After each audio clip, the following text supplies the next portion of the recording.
What is up, everyone? And today we're going to be doing a trade recap of the trade that I took today. It's Friday, June 3rd. I shorted Tesla for the downside opening range break, also the new low a day, and I made $1,300 in just under 2 minutes. It was an awesome trade and a great way to end the week. So now let's go over the newsletter watch list, what I was watching. I was looking at Tesla, obviously my favorite stock to trade, Nvidia, AMD, and Apple. And for those that don't already know, this is my newsletter watch list. This is everything that I'm posting on my private Twitter 30 minutes before market open each day. I do a quick analysis of the overall market, the SPY and the Qs, if there's any major market news that day, the stocks that I think are worth watching, if there's any news tied to them, and all the levels that I think are going to be in play. And then to the left, this is exactly what I'm posting on my private Twitter. I have that newsletter. I take a screenshot of the charts, green line to the upside being long, red line to the downside being short, and then I make sure to highlight the two major levels above. If you're interested in getting access to this, there's going to be a link in the description below. So now let's go over the technicals and the why. On the left, this is a daily chart. We're going to start with SPY. This is what it looked like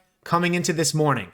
So on the SPY, I said that nice move higher yesterday. Buyers took control, but weakness in the pre-market today. More upside if the dip gets bought, then red to green move and clears prior day high at 417.44. Has room to 420, 423. Remains weak off the open and breaks pre-market low and stays below. Bears could take control for a pullback to 411, 408. And now the Qs, so a strong move higher yesterday as well, but showing some weakness in the pre-market today. More upside if the dip gets bought, then red to green move and clears prior day high at 314.56. Has room to 317, 320. Stays weak off the open and breaks pre-market low and stays below. Bears could take control for a pullback to 307, 304. And now Tesla, so had a big day yesterday, but now getting hit pretty hard in the pre-market. Already gave most of yesterday back, which isn't good. Not able to hold prior day low, and it could get selling pressure. More upside if the dip gets bought, then starts to trend and clears pre-market high. Has room to 790, 800. Remains weak and breaks pre-market low with prior day low below. The sell-off could continue,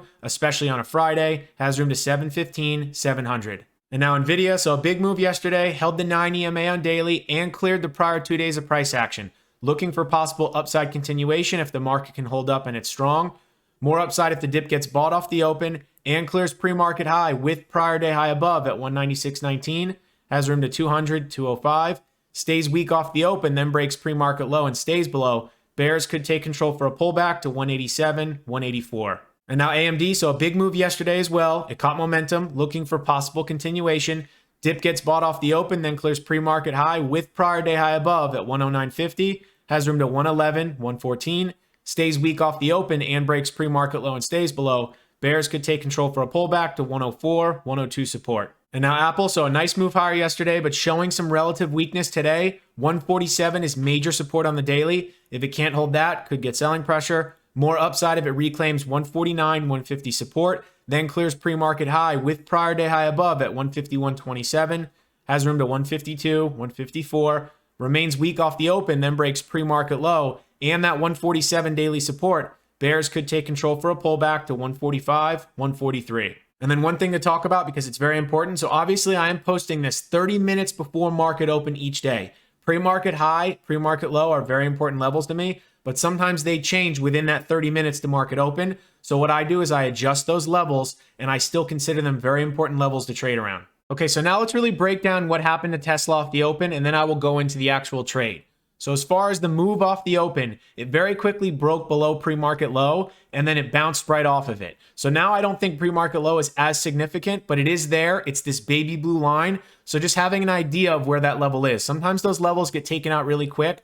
I don't want to go long or short very quickly off the open when those levels break. I want to wait for some sort of pattern and couple it with that level. So sometimes things don't work out perfect. They don't set up perfect. What I do is instead of feeling like I have to rush to take a trade, I will wait and see if it sets up again. So very quickly took out the pre-market low. I didn't want to short right off the open, had a big move higher and then failed right around 742, started to roll back over, got below the VWAP and the 9 EMA. Now you have low of day, which was 726.17, also coupled with prior day low. So that's a major technical level. So as it was coming down towards those lows, you have low of day and prior day low. I think that's a high probability setup. I ended up going short. I anticipated that low of day break a little bit, got a quick move in my favor. I did try to hold it a little bit because I thought that maybe there was more downside.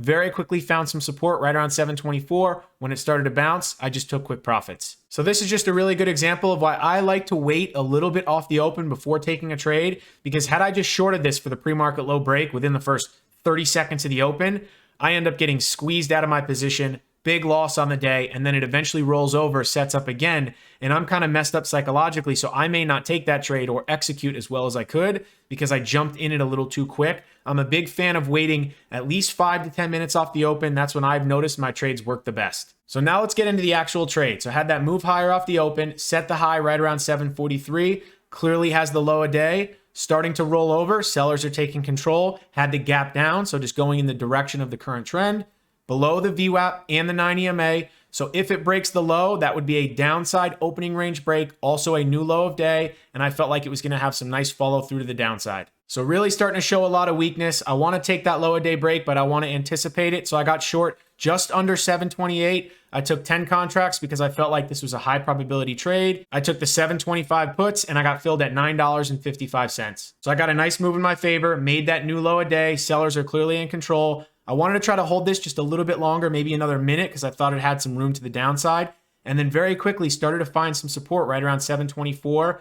Numerous red candles in a row, just in case if this bounced, I wanted to take those quick profits. So I ended up getting out of the full position, got out of all my contracts at $10.85 for a really nice win. So now let's go check out the P&L. Ended up being a nice quick trade. That's how I want to do it on a Friday, end the week on a really good note. And I ended up making $1,300, which is awesome. So that was the trade recap video. I appreciate you watching. Feel free to like and subscribe, and I'll see you in the next one. Thanks for sticking around to the end of the video. I just want to talk about a couple cool things that I have to offer. The first is going to be my newsletter watch list. This is exactly what I post on my private Twitter 30 minutes before market open every single day. I do a quick analysis of the overall market, the SPY and the Qs, if there's any major market news that day, and then all the stocks I'm interested in watching. It's usually 4 or 5, if there's any major news tied to them, and all the levels that I think are in play. To the left, this is exactly what I'm posting on my private Twitter. I make sure to add that newsletter. I take a screenshot of the charts, green line to the upside being long, red line to the downside being short, and I make sure to highlight those 2 levels above. This is everything that's going on in my mind and my game plan going into each market open. Also, I make sure to add a little mental note because every day is slightly different, and here's an example of that. And if you want something that's a little bit less of a commitment, I do offer a live one-on-one call for 1 hour. This is where you can ask me questions about my journey, go over setups specifically, everything that I've gone through as a trader. Whether you're beginner or advanced, this is a great way to connect with me. So if you're interested in my private Twitter or the one-on-one live call, feel free to go to callmattdiamond.com or check out the links in the description below.